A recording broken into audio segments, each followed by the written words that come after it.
coming. Elder statesman. Okay, it's good to be back from Cleveland, huh? Great trip.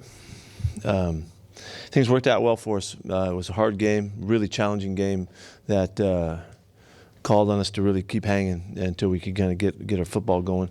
We got off to a terrible start, and they jumped right on on us, got on top of us, and it was really great to see at the end of the first quarter, or the first play, second quarter, I think they scored their 20 points, and from that point, the game kind of started to turn, and our guys took charge really up front and on both sides of the ball from what had looked like the beginning of disaster, and we regained an opportunity to get close at halftime, and had a big turnover and scored early in the third quarter, got going, and we won a really difficult football game and a good one to get.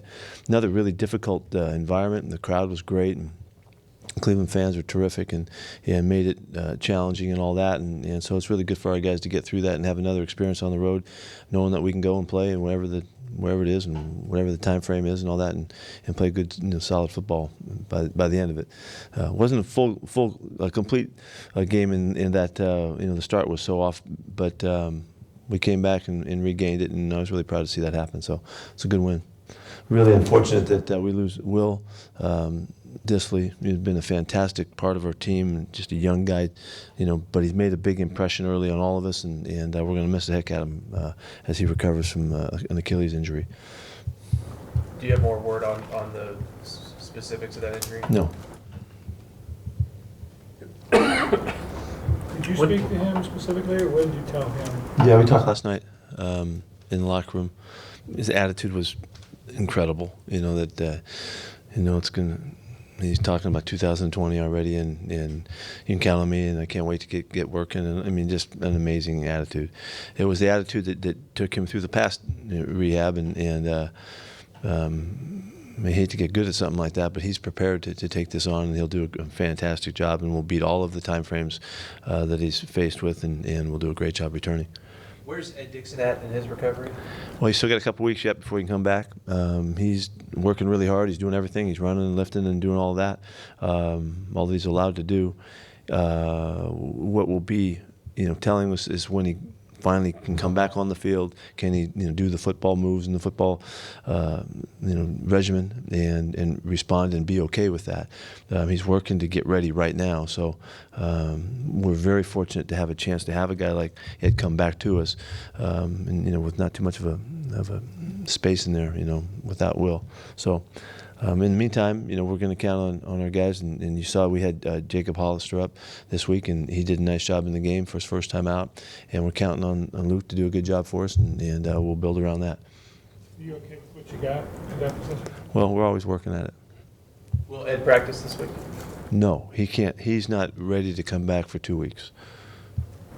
That rule is you can't even practice till 8 weeks, right? Yes. And then there's a window period there and all that kind of stuff. Just to confirm specifically, Will be out for the year completely, right? That's unless something miraculous happens. We'll close the door on miraculous. What's the plan with Dwayne Brown this week?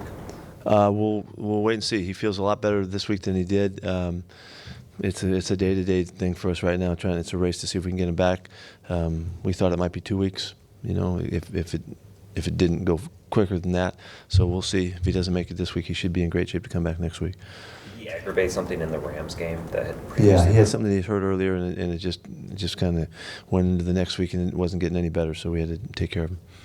And how about DJ? We're day-to-day on Fluke.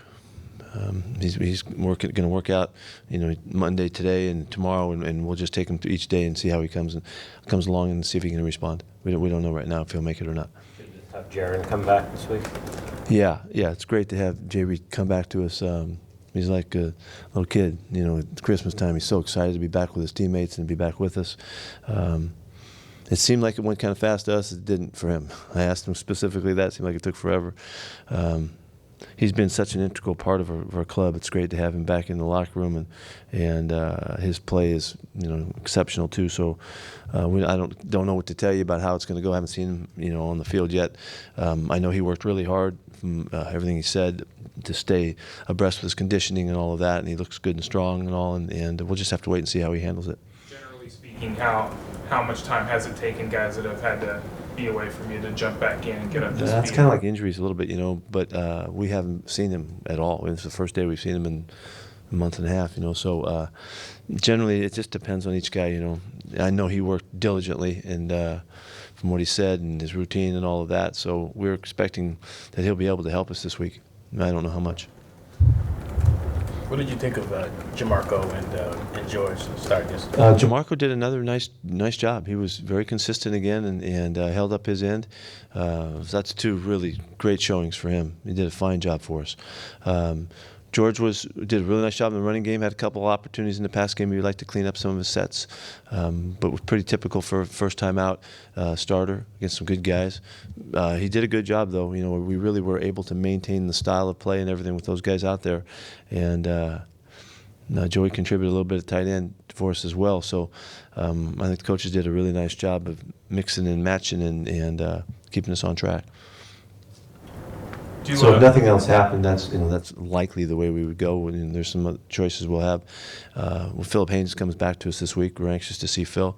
He's been ready for a number of weeks, but having to wait for the 6-week period to end. He comes to us, and I'm excited to see what he can do. Is DeMarcus going to mix in too, or is he? Yes. Yeah, DeMarcus will practice also. Both those guys really worked out together in rehab, and both those guys have been prepared to come back much sooner than this deadline. So they're in good shape. But again, they haven't worked with us at all, so we don't know. With Lamar looking to Baltimore, is how Greg is using him. Is it any similar to how he was using Colin, the OC? Yeah. He's doing everything. I mean, he's doing everything you can think of. And they run every play. They got every scheme. They've got every pass action. He can throw the ball all over the field. He's down the field. He's got a good quick game accuracy. On the move stuff. He can do everything. And so it's a remarkable offense that they're putting together right now, and it's very challenging.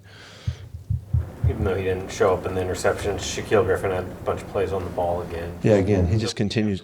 He continues to play really well. His numbers are starting to add up about his passive defense and all, and he's been very consistent. A huge play down the goal line. It was a great break on the ball, and a great job getting the ball tipped up, and also Tedrick could make his play. But Shaq has just been playing great football. He just is. He's where the jump where you'd hope from year 1 to year 2, which really didn't happen. Honestly, it just didn't show as much. Is now totally visible, and he's banking on all the 2 years that he's had, and fit and strong and confident and all that. What did you see in your guys' pass rush? How do you assess? The ball came out lightning fast to a ton of quick game and their RPO stuff, and they limited the amounts of times to rush, and they did a nice job in that. We were, for the most part, we had a couple plays that got away from us, but for the most part we were able to maintain control of that, but we just weren't able to get to them, and so. When you look at his passing efficiency for the day, we kind of we would have taken 50-something or whatever it was, if we knew that was going to happen regardless of how the rush was. So we were effective, but in pass rush, just the numbers, it stands out a little bit that we didn't get to him. What did you see out of the first quarter defensively? Some of the explosive plays that happened, the Chubb run, the Seals-Jones touchdown. We made a big mistake on the long run. It's just a fundamental error of getting out of a gap, and then when he got in the open field, he did a great job to explode, make a big play. We misplayed the tight end route, and it's a scheme that we understand. We've seen it, but it's a intricate scheme, and they did a nice job with it and hit it just right. And we should have played the play. Those were really the two back-to-back big plays. We had a couple runs in the first sequence. On the perimeter, we didn't play as cleanly as we would like to. So we were just off a little bit, and just fitting some things up. And then once we got settled in, we did fine. They 50-something yards in that one play, and Nick Chubb is a terrific player. And for the most part, after that, I thought we were okay with him. With the pass rush having been, kind of sporadic to this point, how do you think having Jay Reed back in there in the middle can help open up stuff for, Jadeveon, Ziggy, and Quinn? Well, there's no question that when he's back to full speed playing, and whenever that happens, if that's now, it'll be welcomed, that he's a big factor. He's a big factor, and the spacing that happens with the guy that causes problems there, and the sets that happen to take care of him, open up areas and spaces for the other guys. And we've been rushing with Al and as a nose tackle playing a 3 technique, and you've seen this with Puna too. Those guys are nose tackle types, and they're not. That's not their strong point. They're run defenders and terrific run defenders at that. So when we mix it up now and we get Quentin Jefferson in there and Jay Reed, it's going to be a better look for us, and it's going to be more of a problem for our opponent. Hopefully that'll open up things for everybody. Hance's snap count was down this game. What went into the decisions on that? Who's? Ziggy Ansah. Yeah. It was just the way we were rotating and the commitment to the running game that we were maintaining throughout the game. You mentioned rotating the safeties because you want to get the competition going, look at those guys. Just what did you see out of the different combinations? Well, we got some play from Leno playing in the dime package, and he was fine there. And then we got Blair. Blair didn't play a bunch of plays. I think he played 8 plays or something like that. But he was out there. Well, to me, it's kind of like breaking him in a little bit, and getting him going. And we'll see how he fits. He did fine in the plays that he had. Drew a foul, which was good. But it's just a process. We're getting these guys more activated and kind of ready to jump at the opportunities as they arise, and we're going to give them some more looks, and we'll continue to do that. How did the 3-man rush and when you had 5 and 6 DBs look to you? How does that? There was only a couple snaps in the game. There was one in particular when he hit one. I don't think we had more than one, in the game, but it didn't work very well. We had him covered for a while, but he had too much time, and he found a guy open and made a big play. Is that a natural reaction to them getting the ball out so quickly? Teams have done it all year on year. Is that one alternative? Or? I think it's just one of the choices that you have in mixing it on really qualified guys.